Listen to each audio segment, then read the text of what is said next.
Salut à tous, Sylvain en direct du théâtre Le Normandie et aujourd'hui nous avons la chance d'être avec Sophie, Azéline et Victor pour nous parler du spectacle Il était une fois Le Normandie. Bonjour. Bonjour, je suis Sophie. Bonjour, je suis Azéline. Bonjour, je suis Victor. Je vais commencer avec vous Sophie.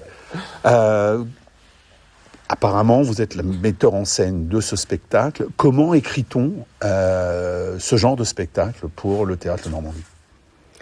Alors, le scénario, c'est Jessie qui l'avait dans la tête, qui l'a écrit. Il m'a demandé d'être la metteuse en scène. Et j'avais un cahier des charges très important, que ce soit au niveau des artistes. Il m'avait communiqué la liste des artistes, que ce soit au niveau historique. Et Jessie a aussi une culture musicale impressionnante. Et on s'est très bien entendus tous les deux, on rentrait dans la tête l'un de l'autre pour pouvoir avancer, créer. Donc c'est Jessie qui a fait l'histoire, qui m'a communiqué. Et j'ai dû mettre tableau par tableau et avoir son accord sur tout. Et je lui avais réservé quand même quelques petites surprises. Je ne voulais pas tout lui dévoiler. Et je pense qu'il a été vraiment heureux et agréablement surpris du résultat final. Très bien, il y a la patte personnelle, la touche, tableau par tableau. C'est dans la chronologie de la vie du théâtre Le Normandie ? Alors tout à fait, on démarre en 1934 avec Berthe Chaumontan. Et ensuite, il y a deux histoires qui se mélangent. Alors, je ne vais pas dire de gros mots, mais pour moi, ce que je ressentais par rapport au Théâtre du Normandie, par rapport à l'histoire de Jessie, son histoire familiale, l'histoire de ce bâtiment, du lieu, du Havre, ce mélange magnifique, magique, parce qu'il y a vraiment de la magie ici. Hein. De toute façon, dès qu'on rentre au théâtre, on s'aperçoit de la magie. Et là, il a réussi à mettre dans ses écritures, à mettre en scène l'histoire du bâtiment. C'est une P-BIP, d'histoire d'amour, de bâtiment et familiale. Voilà. D'accord. Et c'est pour ça que j'ai pu lui faire des surprises par rapport à ce qui le touchait au niveau de sa famille, qui était très précieux. Donc on a réussi à faire un fil conducteur au niveau de l'histoire des artistes et de son histoire de sa famille, l'histoire de ses parents. D'accord. Donc, spectacle typé comédie musicale, avec de la musique et des danseurs. Tout à fait. Énorme challenge, parce qu'il voulait principalement essayer de regrouper des artistes locaux. Il fallait regrouper des danseurs, des chanteurs, des musiciens, comédiens pour pouvoir exprimer. Et avec ce mélange magnifique est ressortie la comédie musicale Il était une fois Le Normandie. Très bien. Bon, voilà. Donc là, on a le décor qui est planté. Azéline, vous êtes, j'ai cru lire, capitaine de la troupe des danseurs. Tout à fait. En tant que capitaine, quelle est votre fonction première ? Alors moi, en fait, j'encadre un peu les danseurs. Je fais le lien aussi entre la chorégraphe et les danseurs. Je peux prendre le relais aussi quand elle n'est pas là, donc pour les répétitions. S'il y a des petits problèmes au niveau des costumes, si voilà des questions, même sur un peu tout, enfin tout, c'est moi qui fais le lien. Parfois, il peut y avoir des petites choses. Enfin, on est quand même beaucoup de danseurs, donc qui dit danseur dit des fois petites disputes ou des petites choses comme ça, enfin voilà, la vie on va dire. Donc je fais le lien, je règle les petites choses et puis si c'est un petit peu trop important, de voir si ça a l'importance de parler au chorégraphe ou pas, je règle toute la vie des danseurs. Vous êtes combien d'intervenants sur scène ? Les danseurs, on est 12. On est 10 danseuses et 2 garçons, donc 2 danseurs. Il y a 4 chanteurs, si je me souviens bien. Il y a 4 musiciens. Et au niveau des comédiens, un comédien et le groom. Ouais. D'accord, donc il y a une musique vivante, c'est-à-dire Oui. qu'il y a des musiciens qui sont là avec leurs instruments. Exactement, en live. Oui. C'est du live. Ouais, exactement, ils sont en live.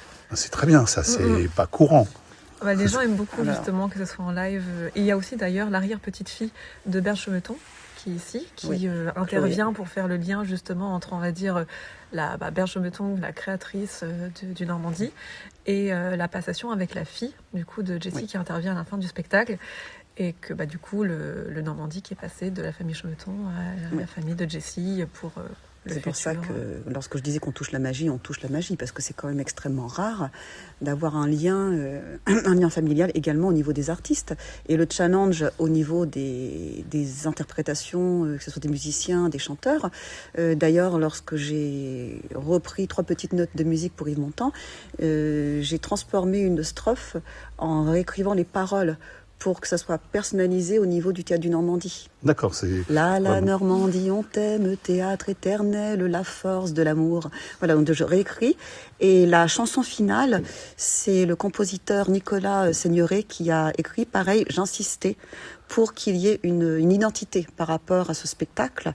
Donc Nicolas, qui avait composé certaines musiques, a réussi à les modifier pour créer et c'est une amie qui est auteure, Jennifer Pressoir, qui a écrit les paroles de la chanson pour l'histoire du Normandie, la chanson finale. D'accord, ok. Donc c'est vraiment, ça retrace l'histoire du Normandie, de la famille qui a œuvré sur cette salle tout au long du presque le siècle passé. Un merveilleux travail d'équipe.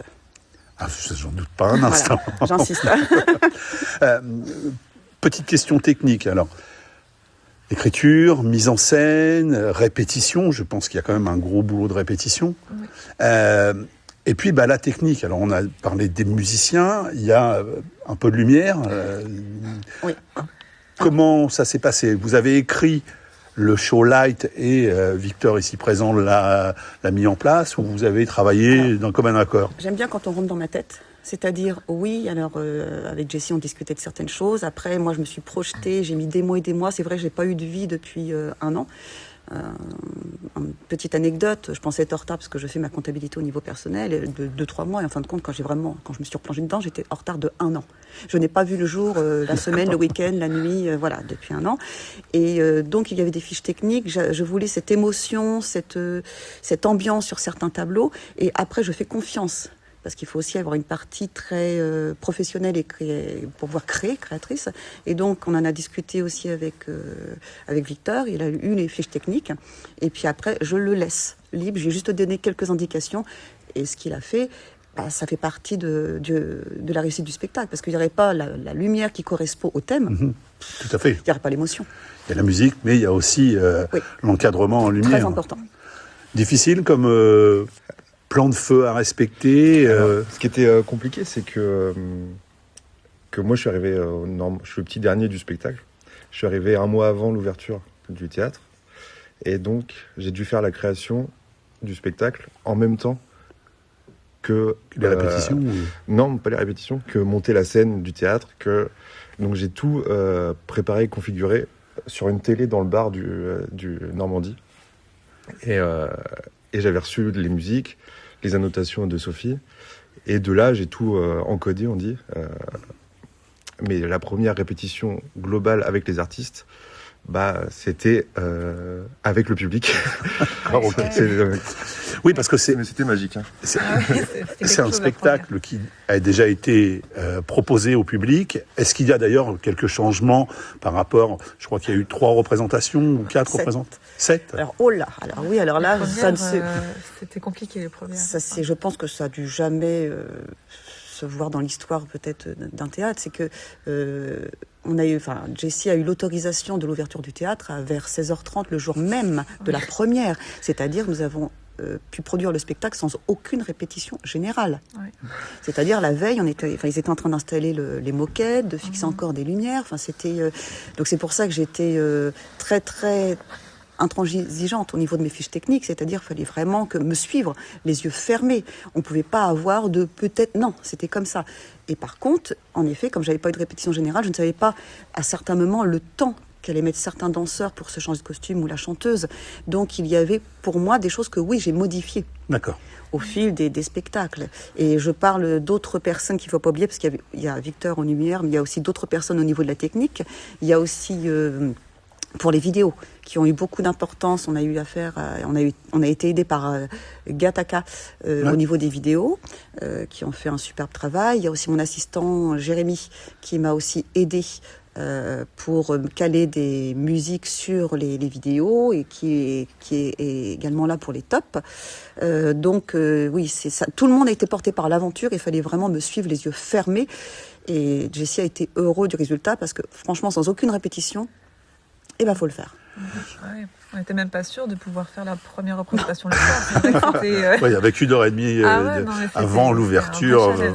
On a 2 heures avant l'entrée publique, quand on a appris que la commission de sécurité était passée, il y avait tout le monde dans la fosse, tous les danseurs, à aider à mettre les tables pour qu'on accueille le public le soir. C'était un moment hors du temps. La régie technique n'était pas montée encore. D'accord, ok. On l'oubliera jamais. Oui, parce que c'est un dîner-spectacle.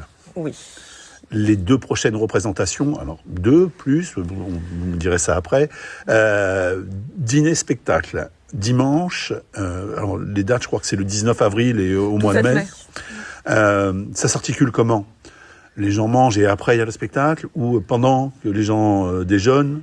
Alors, il y a un pré-show pour les gens qui dînent, enfin qui mangent. Et ensuite, il y a pour les gens qui viennent uniquement voir le spectacle, ils sont installés au balcon. D'accord, ok. Voilà, donc c'est ouvert vraiment à tout le monde. Et au niveau de la tarification, pareil, c'est ouvert à tout le monde pour les gens qui veulent manger, même profiter des danseurs, parce que les danseurs descendent parmi les gens. Okay. On fait participer, on fait voyager. Il y a des gros flashbacks au niveau des temps, au niveau des tenues. Il y a des tenues, pareil, j'ai vraiment eu 2 exigences au niveau de Jessie qui m'a suivie, qui a été... merci encore de la confiance de Jessie. C'était au niveau du ballet revu du début. J'en ai, il faut une identité, pareil. Donc, je me suis renseignée sur les couleurs de l'époque, sur les matières de l'époque, sur les tenues de l'époque. Et donc, on a fait appel à un atelier parisien pour confectionner ces tenues. Et au niveau du tableau final du Fresh Cancan, pareil, je voulais une identité. Parce que comme moi, avec ma troupe, souvent on s'identifie la France bleu, blanc, rouge. Et pour le Normandie, il fallait vraiment qu'on ait une identité, une couleur propre. D'accord. Savez-vous s'il reste quelques places pour les 2 spectacles à venir ? Je pense qu'ils doivent en rester. Oui, n'hésitez pas, au contraire. Oui, non, mais voilà, c'est donc je vous invite à aller faire un tour sur le site du Normandie et réserver vos places. Moi, je vous souhaite un super spectacle pour dimanche prochain et pour le mois de mai. Et puis, j'espère qu'on se revoit très très prochainement, peut-être que au Normandie ou ailleurs. Alors, nous avons la chance avec ce spectacle. C'est un spectacle qui va durer entre guillemets à vie, puisqu'il va y avoir d'autres projets, mais ce spectacle, on peut le ressortir au Havre et peut-être en dehors du Havre. Mais ce spectacle qui était une fois en Normandie sera un spectacle qui va être à vie. Très bien. Écoutez, un grand merci à vous. Je crois que c'est votre jour de congé, de vous être déplacé pour pouvoir me recevoir. Et puis, un très bon spectacle de fin de semaine et à très bientôt. Merci.